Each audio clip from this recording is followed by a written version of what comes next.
Question number 1 कहता है कि following the car parking charge near railway station up to 4 hours 60 rupees, 8 hours 100 rupees, 12 hours 140 rupees, 24 hours 180 rupees. Check the parking charge are direct proportion to the parking time. तो क्या करना है हमको कि 4 घंटा के लिए, पहला नंबर क्वेश्चन के लिए 4 घंटा के लिए हमको कहता है 60 रुपये, है ना। 8 घंटा के लिए हमको कहता है 100 रुपया, 12 घंटा के लिए हमको कहता है 140 रुपया और 24 घंटा के लिए हमको कहता है 180 रुपया। तो अगर ये प्रोपोर्शन में होगा तो अगर हम इसको x1 माने, इसको x2 माने, इसको x3 माने, इसको x4 माने, इसको y1 बोले, इसको y2 बोले, इसको y3 बोले, इसको y4 बोले, अगर यह प्रोपोर्शन में होगा तो ये होगा x1 upon x2, x1 upon y1 बराबर x2 अपॉन y2 बराबर x3 अपॉन y3 बराबर x4 अपॉन y4। ठीक है, अगर ये डायरेक्ट प्रोपोर्शन में होगा तो इस कंडीशन को इसको फुलफिल करना होगा। तो अगर हम चेक करें तो ये 4 अपॉन 60 बराबर होना चाहिए क्या, 8 अपॉन 100। तो हम इसको काट के देख देते हैं, 15 टाइम्स में कट जाएगा और ये 4 दूना 8 और 25 चौका 100। तो ये आएगा 1/15 इक्वल्स टू 2/25, 1/15 इक्वल्स टू 2/25। तो ये देख के आपको पता चल रहा है ये दोनों बराबर नहीं है। इसका मतलब x1 upon y1 is not equal to x2 upon y2। और जब ये दोनों इक्वल नहीं है तो हम आगे नहीं बढ़ेंगे, क्योंकि अगर डायरेक्ट प्रोपोर्शन में होता तो सबको इक्वल होना होता है। तो अगर इक्वल नहीं है तो हम क्या लिखेंगे कि पार्किंग चार्ज जो है वो टाइम के डायरेक्ट प्रोपोर्शन नहीं है। आंसर होगा नो। तो parking charge are not direct proportion to parking time. Question number 2 कहता है a mixture of paint is prepared by mixing 1 part of red pigment with 8 part of base. In the following table find the parts of base that needed to be added. तो क्या कहता है, एक table बनाया हुआ है, इसमें क्या लिखा हुआ है, पार्ट्स ऑफ रेड पिगमेंट, ठीक है, और दूसरे में है पार्ट्स ऑफ बेस।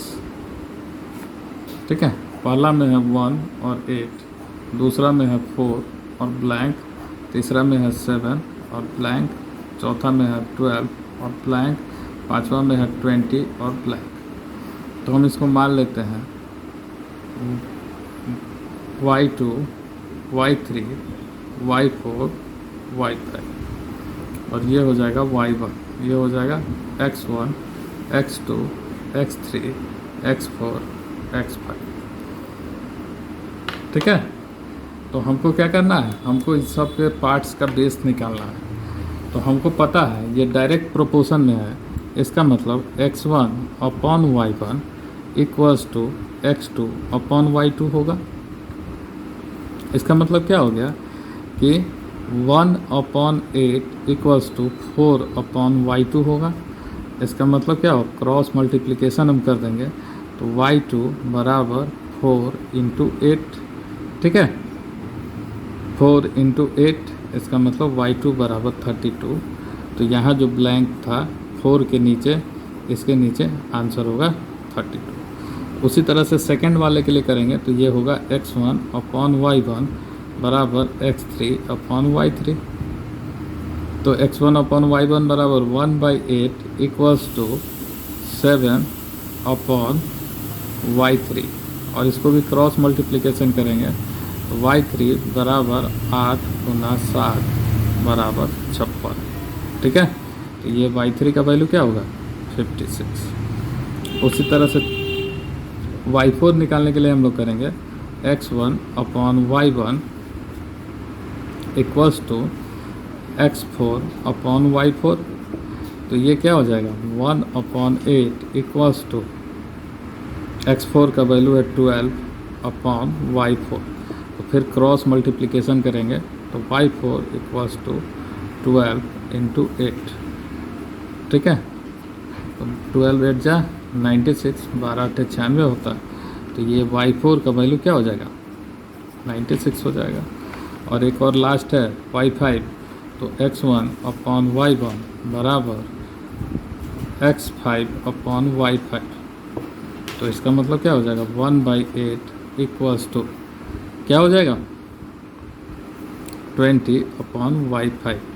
तो इसको क्रॉस मल्टीप्लिकेशन करेंगे तो y5 इक्वल्स टू 8 इंटू 20। तो इसका मतलब 160। ठीक है, तो यहाँ y5 का वैल्यू हो जाएगा 160।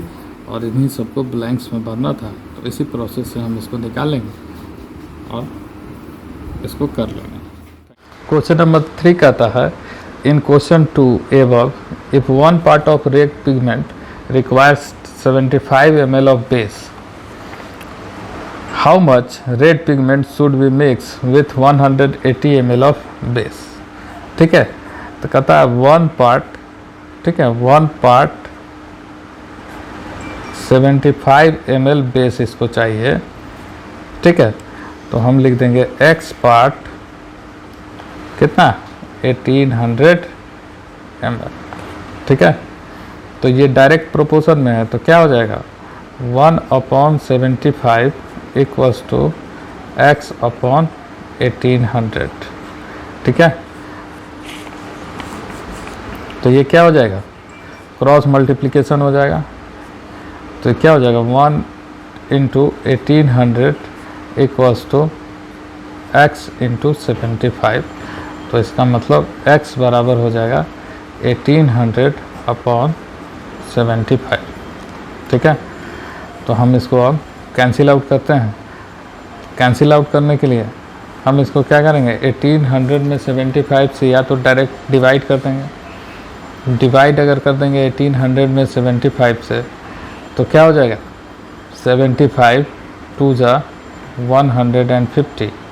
तो ये क्या हो जाएगा 0, 8 माइनस 5 3, ये कैंसिल, ये 0 अब नीचे आ जाएगा। फिर 75 से डिवाइड करेंगे तो 75 हो जा 300। तो ये कैंसिल हो जाएगा। तो ये आपको आ जाएगा 25 पार्ट, ये इसका आंसर हो जाएगा। या आप इसको कैंसिल करने का एक और तरीका यूज़ कर सकते हैं। हम 1800 को 18 इंटू 100 अपॉन 75 कर देंगे। अब हम जानते हैं 25 4 जा 100 और 25 3 जा 75, 6 3 जा 18।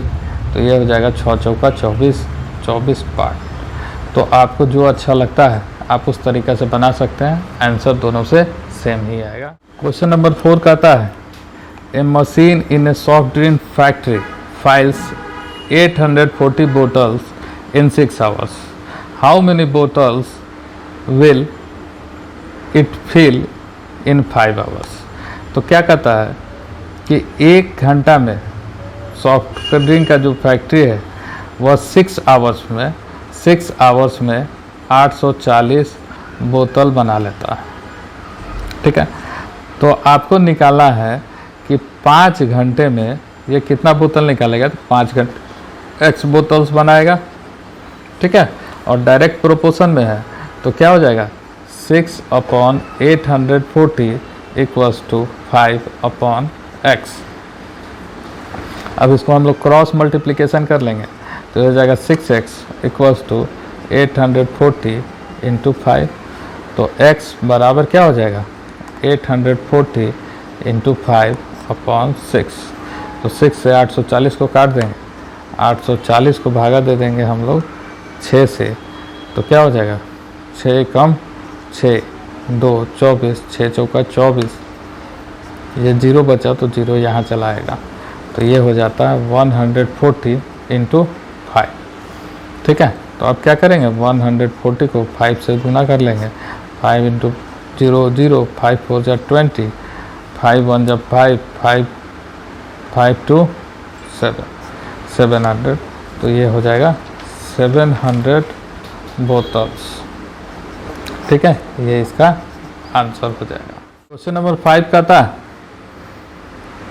कि a photograph of a bacteria enlarged 50,000 times attains a length of 5 centimeter as shown in diagram. What is the actual length of the bacteria if the photograph is enlarged 20,000 times only? What would be the enlarged length? ठीक है, तो इसमें क्या दिया हुआ है कि 50,000 times जो है 50,000 टाइम्स अगर इनलार्ज किया गया है तो वह लेंथ देता है 5 सेंटीमीटर। ठीक है, तो अगर 20,000 टाइम्स इसको इनलार्ज किया जाएगा तो यह लेंथ कितना सेंटीमीटर होगा, यही आपको निकालना है। तो निकालना है तो डायरेक्ट प्रोपोर्शन में है, तो आप क्या करेंगे 50,000 upon 5 equals to 20,000 upon x। ठीक है, क्रॉस मल्टीप्लिकेशन कर लेंगे तो ये क्या हो जाएगा x into 50,000 equals to 20,000 into 5। तो इसका मतलब x बराबर हो जाएगा 20,000 इंटू 5 अपॉन 50,000। ठीक है, तो अब क्या हो जाएगा 0 0 0 0 0 0 0 0 कैंसिल आउट हो जाएगा और इस 5 से ये 5 कैंसिल हो जाएगा। तो ये आंसर क्या होगा 2 सेंटीमीटर। यही आपका आंसर हो जाएगा और यही आपसे पूछ रहा है। 6 कहता है in a model of a ship the mast is 9 centimetre high while the mast of actual ship is 12 meter high. If the length of the ship is 28 meter, how long is the model ship? ठीक है, कहता है कि अगर कोई ship 9 centimetre high है तो actual ship जो है वो 12 मीटर हाई है। If the length of ship is 28 metre तो उसका मॉडल शिप कितना मीटर हाई, कितना सेंटीमीटर हाई होगा। तो क्या होगा कि 9 सेंटीमीटर हाई है तब उसका एक्चुअल लेंथ क्या है 12 मीटर। अब कहता है तो x सेंटीमीटर हाई होगा तो उसका एक्चुअल लेंथ कितना होगा 28 मीटर। तो इसी x का आपको वैल्यू निकालना है, डायरेक्ट प्रोपोर्शन है, तो 9 upon 12 equals to x upon 28 होगा। तो क्रॉस मल्टीप्लिकेशन कर लीजिएगा तो 12x बराबर 9 इंटू 28 होगा। तो x बराबर 9 इंटू 28 अपॉन 12, 3 3 जा 9, 3 4 जा 12, 4 7 जा 28। तो ये हो जाएगा 3 इंटू 7 बराबर 21 सेंटीमीटर। यही आपका आंसर होगा 21 सेंटीमीटर आंसर। 7 कहता है कि suppose 2 kg of sugar contains 9 into 10 का पावर 6 क्रिस्टल्स। यह मानना है कि 2 kg जो शुगर है वह 9 गुना 10 का पावर 6 क्रिस्टल्स को कंटेन करता है। तो how many sugar crystals are there in 5 kg of sugar and 1.2 kg of sugar. पहला पार्ट कहता है कि 5 kg ऑफ शुगर, दूसरा पार्ट कहता है 1.2 kg ऑफ शुगर। तो हम इसको इस तरह से चाहें तो एक टेबल में बना सकते हैं। अब क्या कहता है डायरेक्ट प्रोपोर्शन है, तो अगर ये x1, ये x2, ये x3 है तो ये y1 होगा, ये y2 होगा, ये y3 होगा। ये क्वेश्चन का पहला पार्ट है, क्वेश्चन का सेकंड पार्ट है। तो पहला पार्ट अगर हम लोग सॉल्व करें तो क्या होगा x1 upon y1 equals to x2 upon y2 और x1 का वैल्यू है 2 अपॉन y1 का वैल्यू है 9 इंटू 10 टू द पावर 6। तो ये हो जाएगा x2 का वैल्यू है 5 अपॉन y2। ठीक है, तो क्रॉस मल्टीप्लिकेशन कर लेंगे तो ये क्या हो जाएगा 2y2 equals to 5 into 9 into 10 to the power 6। तो इसका मतलब y2 इक्वल्स टू हो जाएगा 5 into 9 into 10 to the power 6 upon 2। ठीक है, तो ये 9 4 जा 45 और 45 में 2 से हम डिवाइड करेंगे तो ये हो जाएगा 22.5 इंटू 10 टू द पावर 6। ठीक है, अगर आप 45 में 2 से डिवाइड कीजिएगा तो आएगा 22.5। अब चूँकि हम लोग पढ़े हैं कि इस तरह से जब भी डाटा आता है तो उसको हम लोग स्टैंडर्ड फॉर्म में लिखते हैं या साइंटिफिक नोटेशन में लिखते हैं, जिसमें क्या होता है कि एक अंक के बाद हम लोग दशमलव कर देते हैं। तो दशमलव के प्लेस को अगर लेफ़्ट के तरफ हम शिफ्ट करेंगे 2.25 करेंगे तो इसको कांस्टेंट करने के लिए एक 10 से हमको मल्टीप्लाई करना होगा, और पहले से 10⁶ है तो ये हो जाएगा 2.25 इंटू 10⁷, और ये इसका आंसर हो जाएगा। इसी का सेकेंड पार्ट कहता है कि 1.2 kg ऑफ शुगर। तो फिर सेम तरीका को हम लोग यूज करेंगे सेकेंड पार्ट को सॉल्व करने के लिए। क्या हो जाएगा कि x1 अपॉन x2 बराबर x3 अपॉन y3। तो x1 अपॉन x2 क्या है, x1 upon y1 equals to x3 upon y3। तो x1 का वैल्यू क्या है 2 अपॉन y1 का वैल्यू है 9 इंटू 10⁶ इक्वल्स टू हो जाएगा x3 का वैल्यू दिया है 1.2 अपॉन y3। अब इसको हम लोग क्रॉस मल्टीप्लिकेशन कर लेते हैं। क्रॉस मल्टीप्लिकेशन करेंगे तो क्या हो जाएगा 2y3 equals to 1.2 into 9 into 10⁶। तो क्या हो जाएगा y3 equals to 1.2 into 9 into 10⁶ upon 2 से इसको कैंसिल आउट कर देते हैं, ये 0.6 टाइम्स कट जाएगा, और 0.6 इंटू 9 6 54 होता है, एक अंक के बाद दशमलव है तो 5.4 इंटू 10⁶। अब इसमें क्या है कि ये एक अंक के बाद दशमलव है तो ये इसी तरह से इसका आंसर हो जाएगा, ये इसका आंसर हो जाएगा 5.4 इंटू 10⁶। क्वेश्चन नंबर 8 कहता है कि Rashmi has a road map with a scale of 1 centimetre representing 18 kilometre, है ना। रश्मि के पास एक रोड मैप है जिसमें 1 सेंटीमीटर उस मैप में बताता है कि वह 18 किलोमीटर है ना। कोई भी मैप होता है तो मैप जो होता है एक्चुअल डिस्टेंस से कम होता है, और मैप में आप देखिएगा कि मैप में दिया हुआ रहता है नीचे कि उसके 1 सेंटीमीटर या 1 मिलीमीटर का वैल्यू कितना किलोमीटर होगा, ठीक है। नीचे में साइड में राइट टॉप कॉर्नर पे लिखा हुआ रहता है कि इस मैप का स्केलिंग क्या है। उसी तरह से यहाँ भी है कि रश्मि के पास एक रोड मैप है जिसका स्केलिंग है कि 1 सेंटीमीटर बराबर 18 किलोमीटर, ठीक है। अब कहता है see drive on a road, ठीक है, फॉर 72 किलोमीटर। कहता है कि वह 72 किलोमीटर गाड़ी चलाती है एक रोड पे, तो what would be her distance covered in the map. तो कहता है वह मैप पर कितना सेंटीमीटर की दूरी को तय किया है। तो डायरेक्ट प्रोपोर्शन का क्वेश्चन है, तो इसका मतलब क्या है, डायरेक्ट प्रोपोर्शन में हम लोग क्या करते हैं x1 अपॉन y1 बराबर अगर x2 अपॉन y2 होता है तो अभी हम कहते हैं कि ये डायरेक्ट प्रोपोर्शन में है। तो यहाँ क्या होगा कि 1 अपॉन 18 बराबर x अपॉन 72 हो जाएगा। तो हम लोग क्रॉस मल्टीप्लिकेशन करेंगे तो 18x इक्वल्स टू 72 और x इक्वल्स टू हो जाएगा 72 अपॉन 18, और 18 के टेबल में 18 के टेबल में 18 4 जा 72 होता है, तो x बराबर हो जाएगा 4 सेंटीमीटर। इसका मतलब क्या हुआ कि मैप में रश्मि 4 सेंटीमीटर चलती है, लेकिन एक्चुअली में रोड पे रश्मि 72 किलोमीटर चलती है। कब, जब जो उसके पास जो मैप है जिसमें 18 किलोमीटर बराबर 1 सेंटीमीटर होता है, तो 72 किलोमीटर बराबर 4 सेंटीमीटर होगा।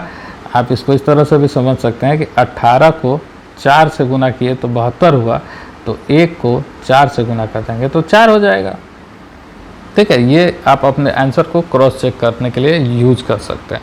क्वेश्चन नंबर 9 कहता है कि a 5 metre 60 centimetre high vertical pole cast a shadow 3 metre 20 centimetre long, find the same time. एक 5 मीटर 60 सेंटीमीटर ऊंचा जो वर्टिकल पोल है वह एक छाया को बनाता है, उस छाया की लंबाई है 3 मीटर 20 सेंटीमीटर। तो कहता है उसी समय में पहला the length of the shadow cast by another pole 10 metre 50 centimetre high. उसी समय में एक 10 मीटर और 50 सेंटीमीटर ऊंचा पोल कितना छाया बनाएगा। और इसी का सेकेंड पार्ट कहता है the height of a pole which cast a shadow of 5 metre long. कहता है कि एक 5 मीटर लंबा छाया है, तो उस पोल की लंबाई आपको निकालनी है। तो हम पहले क्वेश्चन को सभी को सेंटीमीटर में कन्वर्ट कर लेते हैं। कहता है कि 5 metre 60 centimetre high vertical pole है, ठीक है। तो इसको 5 मीटर को सेंटीमीटर में बदलेंगे, 5 गुना 100 प्लस 60 सेंटीमीटर हो जाएगा कुल। तो ये हो जाएगा 500 प्लस 60 बराबर 560 सेंटीमीटर। ये पोल का लंबाई हो गया। अब अगर हम शैडो की बात करें, शैडो कितना है 3 मीटर 20 सेंटीमीटर। तो इसको भी हम लोग सेंटीमीटर में कन्वर्ट करें तो 3 × 100 प्लस 20 सेंटीमीटर। तो इसका मतलब हो गया 300 प्लस 20 सेंटीमीटर। तो ये हो जाएगा 320 सेंटीमीटर।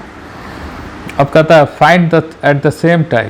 पहला पार्ट कहता है कि शैडो कास्ट बाय ए पोल 10 मीटर 50 सेंटीमीटर हाई। तो पोल का लंबाई इसमें दिया हुआ है 10 मीटर 50 सेंटीमीटर। तो सबसे पहले इसको सेंटीमीटर में हम लोग कन्वर्ट करते हैं। 10 × 100 प्लस 50 सेंटीमीटर। तो ये हो जाएगा 1000 प्लस 50 सेंटीमीटर। तो ये हो जाएगा 1050 सेंटीमीटर। अब चूंकि ये डायरेक्ट प्रोपोर्शन में है, तो इससे क्या होगा, एक रिलेशन जनरेट होगा।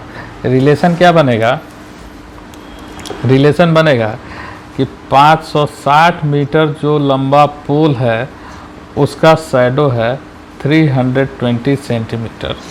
तो 1050 सेंटीमीटर लंबा पोल का शैडो बनेगा x सेंटीमीटर।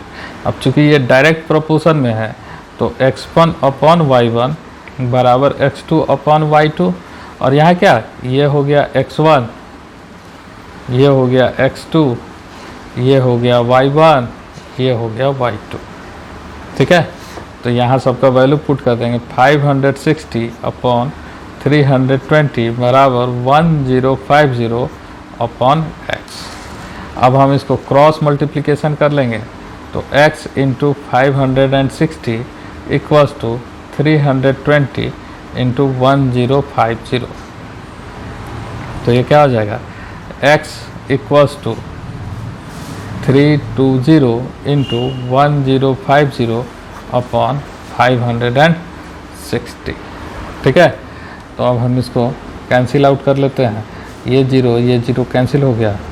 16 दूना 32, अब 2 से काटेंगे तो 2 दूना 4, 8 दूना 16, ठीक है। फिर 2 से काटेंगे तो 8 दूना 16, फिर 2 से काटेंगे तो 14 दूना 28, ठीक है। फिर 2 से काटेंगे तो ये 4, फिर 2 से काटेंगे तो ये 7, और 7 से इसको काट देंगे 105 को, ठीक है। तो 7 एकम 7 और 7 बचे 35, 150 टाइम्स में कट जाएगा। यहाँ पे 4 बचा हुआ है, तो इसका मतलब क्या हो गया, x, इसका मतलब हो जाएगा x इक्वल्स टू 4 × 150, 15 चौका 60, 600 मीटर, 600 सेंटीमीटर। और इसको हमको मीटर में बदलना है, तो 600 बटा 100 मीटर। तो ये हो जाएगा 6 मीटर। तो क्या हो जाएगा कि 10 मीटर 50 सेंटीमीटर हाई वाले पोल का शैडो जो होगा वह 6 मीटर का होगा, ठीक है। ये पहला पार्ट हो गया। इसी का सेकेंड पार्ट कहता है कि अगर शैडो जो है वह 5 मीटर लॉन्ग, शैडो जो है वह 5 मीटर लॉन्ग हो, तो इसको हम लोग सेंटीमीटर में बदल लेते हैं। तो 5 गुना 100 सेंटीमीटर। तो ये कितना हो जाएगा, 500 सेंटीमीटर, ठीक है। फिर हम लोग को क्या लिखना है कि 560 सेंटीमीटर लंबा पोल का शैडो है 320 सेंटीमीटर। तो शैडो अगर 500 सेंटीमीटर है तो उस पोल का लंबाई कितना सेंटीमीटर होगा, डायरेक्ट प्रोपोर्शन है। फिर वही काम करेंगे, x1 upon y1 equals to x2 upon y2। तो क्या हो जाएगा, 560 upon 320 equals to x upon 500। फिर क्या करेंगे, क्रॉस मल्टीप्लिकेशन करेंगे। क्रॉस मल्टीप्लिकेशन करेंगे तो क्या हो जाएगा, x इंटू 320 बराबर 560 इंटू 500, तो x बराबर क्या हो जाएगा 560 इंटू 500 अपॉन 320। ठीक है, तो 0 से 0 कैंसिल आउट हो जाएगा। ठीक है, 0 से 0 कैंसिल आउट हो जाएगा।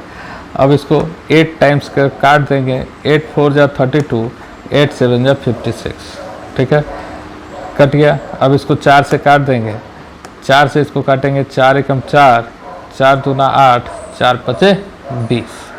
तो ये हो जाएगा x equals to 7 into 125, 7 into 125। तो इसको 7 से हम लोग मल्टीप्लाई कर देंगे, 125 इंटू 7, 7 पचे 35, 7 दूना 14, 14 3 17, 7 एकम 7, 7 एक 8, 875 सेंटीमीटर। तो x बराबर हो जाएगा 875 सेंटीमीटर। और हमको मीटर में कन्वर्ट करना है, तो हम क्या करेंगे, उसको 100 से भाग दे देंगे, 817 100 बराबर 8.75 मीटर।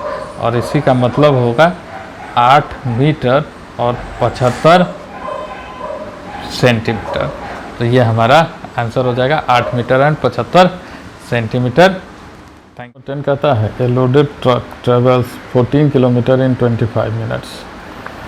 एक ट्रक है जो लोडेड है, वो 14 किलोमीटर चलता है 25 मिनट में। If the speed remains same, how far can it travel in 5 hours. होता है कि अगर स्पीड सेम रहता है तो 5 घंटे में वह कितना दूरी तय करेगा। ठीक है, डायरेक्ट प्रोपोर्शन का क्वेश्चन है। क्वेश्चन कहता है स्पीड सेम है, स्पीड क्या है, कांस्टेंट। ठीक है, स्पीड कांस्टेंट है। इसका मतलब डिस्टेंस बराबर होता है स्पीड इनटू टाइम। ठीक है, तो अब स्पीड कांस्टेंट है, इसका मतलब डिस्टेंस जो है वो डायरेक्टली प्रोपोर्शनल टू टाइम हो जाएगा। इसका मतलब अगर कहता है कि 14 किलोमीटर, ठीक है, डिस्टेंस जो दिया हुआ है, डिस्टेंस है 14 किलोमीटर अगर चलता है 25 मिनट्स में।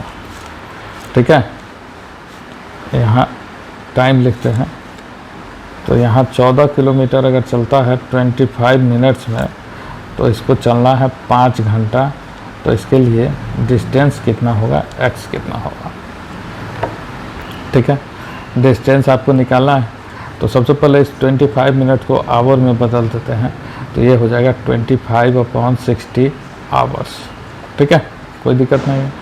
25 मिनट था, तो मिनट को घंटा में बदलने के लिए हम 60 से भागा दे देते हैं, तो ये होता है 50 25 12 25 60 बराबर 5/12 घंटा। ठीक है, अब डायरेक्ट प्रोपोर्शन में हम क्या करते हैं, डायरेक्ट प्रोपोर्शन में हम क्या करते हैं कि x1 अपॉन y1 बराबर x2 अपॉन y2, यही हम लोग करते हैं। डायरेक्ट प्रोपोर्शन के लिए हम लोग यही करते हैं। ठीक है, तो इसका मतलब 14/5/12 बराबर हो जाएगा x/5। तो इसको जब सॉल्व हम लोग करेंगे तो ये क्या हो जाएगा, इक्वल्स टू 14/5 गुना 12 बराबर x/5। क्रॉस मल्टीप्लिकेशन कर देंगे तो 5 इंटू एक्स बराबर 14 गुना 12 गुना 5। तो x बराबर हो जाएगा 14 गुना 12 गुना 5/5। 5 से 5 कैंसिल आउट हो जाएगा, तो ये हो जाएगा 14 इंटू 12। इन लोगों को आपस में गुना कर देंगे। गुना करना आसान है, क्या करते हैं, यूनिट वाले को गुना करते हैं, 4 दूना 8, और इसको इसी में ऐड कर देते हैं 168 किलोमीटर। ये आपका रिक्वायर्ड आंसर है।